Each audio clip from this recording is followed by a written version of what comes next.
匈牙利总理欧尔班在3月31日的采访中刚透露出，欧盟国家已接近于讨论向乌克兰派遣某种类型的维和部队议题。俄方的多名高级官员就坐不住了，对此展开了强硬回应。佩斯科夫说，欧盟在乌克兰部署军队的想法都是很危险的。阿列克谢切帕说，如果欧盟决定向乌克兰派遣所谓的维和部队，这会被解读为直接卷入冲突，并试图挑起俄罗斯与北约的战争。梅德韦杰夫更是强硬地发文称，所谓的维和部队不过是打算参与俄乌冲突，他们将成为俄军合法打击的目标。当然，俄方高层巴拉巴拉的这些嘴炮话，大家听听就可以了。自西方国家开始援助乌兄弟后，面对新的议题决议，俄方有哪次不跳出来唱反调？但是否向乌克兰派遣维和部队，其内在的深刻含义就值得我们去关注了。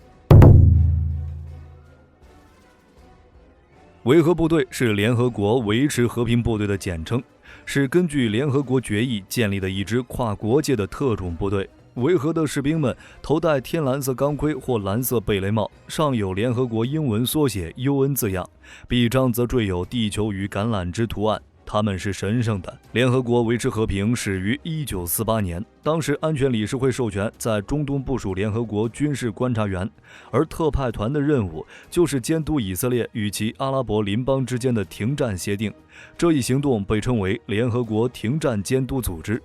目前，联合国已部署了71个维持和平行动，其中57个是1988年以来开展的。而近些年，共有数十万名军事人员和数万名联合国警察，以及来自超过120个国家的文职人员，参加了联合国维持和平行动。其中，来自120多个国家，超过3700名联合国维持和平人员，为这项崇高的使命献出了宝贵的生命。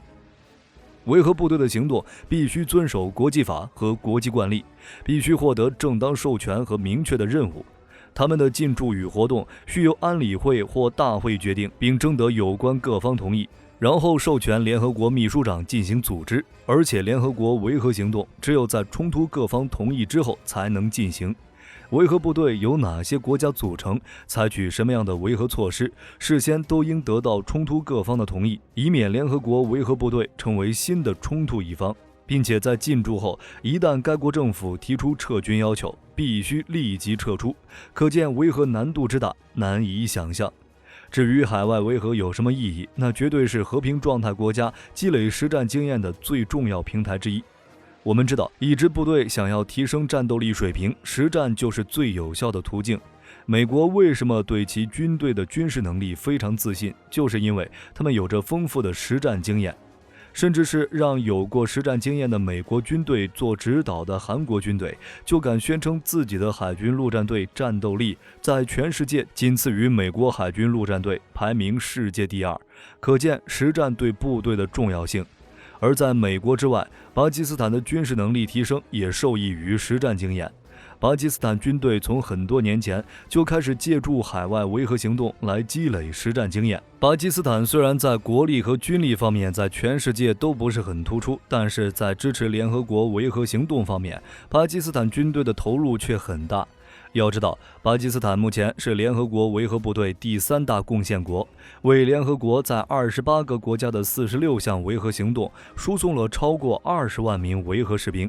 目前至少有5400名巴基斯坦维和士兵在8个位于非洲的维和部队和1个位于塞浦路斯的维和部队中效力。巴基斯坦之所以如此重视海外维和行动，就是因为能借助海外维和来帮助军事力量积累实战经验。而且在提升部队的对外交流能力方面，海外维和行动也在时刻帮助着巴基斯坦军队。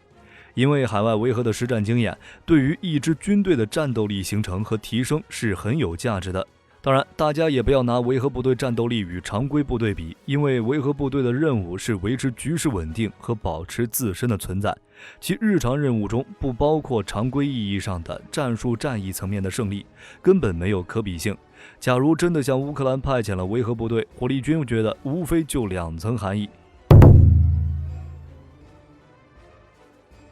根据刚才对维和部队的了解，第一层含义很可能是欧盟想通过维和行动来积累战术经验，找出己方部队作战战术的缺陷。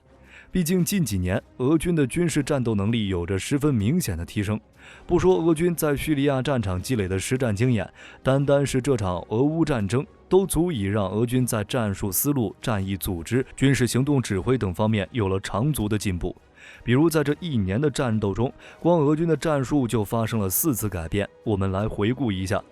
在第一阶段中，俄军以闪电战为主，采取海陆空协同方式行动，从东北南3个方向进行突击。大批俄空降部队占领重要的战略节点和交通要道，后续装甲部队跟进封锁目标，本想着能以雷霆之势拿下基辅，以最小的代价解决顿巴斯问题，继续延续俄军在国际上的不败的神话，但结果却并没有如了俄军的心愿。基辅当局不仅没有直接投降，乌军也没有溃败，硬生生顶住了俄军的攻势，并利用俄军后勤补给不足的问题，成功将俄军打出了基辅地区。这时双方进入了漫长的谈判阶段。第二阶段，在俄军败逃基辅后，俄罗斯已经明白，想要再次实施闪电战已经不可能，而谈判也无法得到自己想要的结果，所以他们便把精力集中在了顿巴斯地区，想要通过军事行动、武力来实现侵占顿巴斯的战略目标。在这一阶段中，俄军的战术基本上沿用了2战时的打法，走的是营战术群协调的路子，采用大规模炮火开道，以夺取城市为首要目标展开攻势。而那时的乌军还尚未获得西方提供的援助武器，所以只能被动防守。其中较为经典的一场战役是双方在亚速钢铁厂的对峙，乌军顶着俄军猛烈炮火，在这里与俄军僵持的1月有余，俄军气势顿时受挫，乌军利用乌东的防御阵地展开了固守。第3阶段，乌军获得了大量西方援助的武器后，开启了大规模反攻，尤其是在去年9月后，乌军在多次试探性进攻后，直接从东线以及北线展开了大规模的反攻，一举拿下了哈尔科夫以及东线的红利曼、伊久姆等战略重镇。此时俄军的弱点也完全暴露了出来，即战线过长且兵力严重不足。乌军在诸如海马斯火箭炮等武器的帮助下，接连攻破俄军的防线、后勤补给线，促使俄军不得不迅速后撤，在龟缩兵力的同时，开启部分动员令补充兵力。在此期间，俄军换帅，苏洛维金走马上任。随后，俄军战术再次变化，开始注重空中优势，利用无人机等远程打击手段来重点打击乌军的后勤节点、基础设施等等。而现阶段应该是第4阶段，俄军将重点进攻放在了顿巴斯地区，其战术又再次发生了改变。在继续利用空中优势打击乌军的同时，也开始注重地面战线的推进。这次不仅是攻城略地，而且还以消耗乌军有生力量为主，比如巴赫穆特就被称为战场绞肉机。俄乌双方在此地均损失惨重，而现在乌军在西方后援团的帮助下，各种主战坦克、战斗机、火炮的先进武器接连而至，可以预见俄乌双方接下来又将有一场大仗要打，届时俄军战术又会发生什么改变，就不得而知了。由此可见，提升部队战斗力、改进提升部队的训练水平，实战才是最佳的途径。俄军就是在一次次的失败中，认识到了自己的不足，才改变了自身的原有战术。当然，学会改变的不只是俄军，乌军也同样如此。他们对西方先进武器战术的接纳，事后肯定会形成一套更适合自己的作战体系。可以说，通过实战积累的经验，对部队训练体系战斗力提升的价值，是任何因素都无法替代。虽然维和行动的作业轻度和作战等级方面无法和实际作战相比，但是对于部队积累战区部署经验、积累战区行动经验来说，维和行动也同样很有价值，尤其是对处于后方援助和平状态的一些欧盟国家来说更是如此。因为在维和行动中，维和部队需要经常执行战斗巡逻、战区治安维持等任务。在部队基地防御方面，维和部队还要经常进行演练和调整。若是欧盟有心，这些经验完全可以为欧盟部队训练体系的完善出一份力。同时，在例行的行动中，维和部队还要经常面对小分队战术行动的问题，而这些现实也必然会促进欧盟小股作战部队对作战战术的理解和提升。因此，在检验部队战术方面，这种维和行动是非常具有价值的。对于那些许久没有参与实战的国家部队来说，这样的战术训练体系检验的价值也明显更大。若是一直使用老一套战术，即便如美国的军事大国，也必将失败。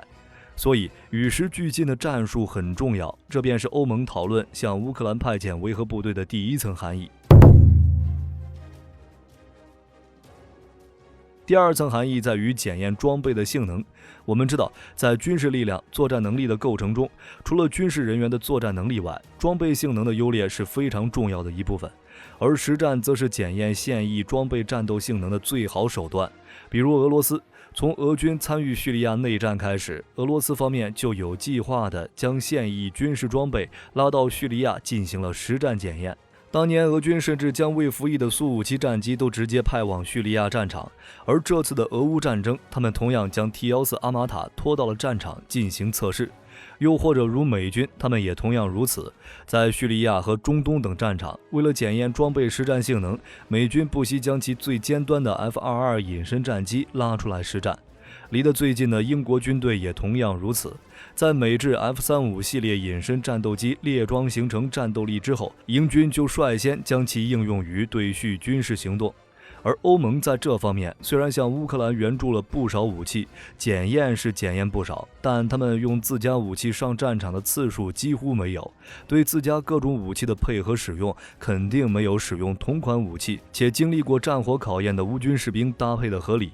而且现在以美国为首的世界主要军事强国们，在现代高技术的迅猛发展推动下，正不断创新着新作战概念与国防技术，引领着装备的不断迭代，催生与之相适应的装备试验鉴定新理念、新模式和新技术。欧盟若是没有实战经验，只会凭想象来研制武器，恐怕会成为如俄罗斯这般武器只有参数的存在。所以通过维和行动，让欧盟士兵更了解手中的武器，以及为未来精尖武器的研制积累实战数据，可能便是欧盟讨论向乌克兰派遣维和部队的第二层含义。当然，大家若是有别的想法，别的什么含义，也欢迎在评论区留言。我是火力军，我们下期再见。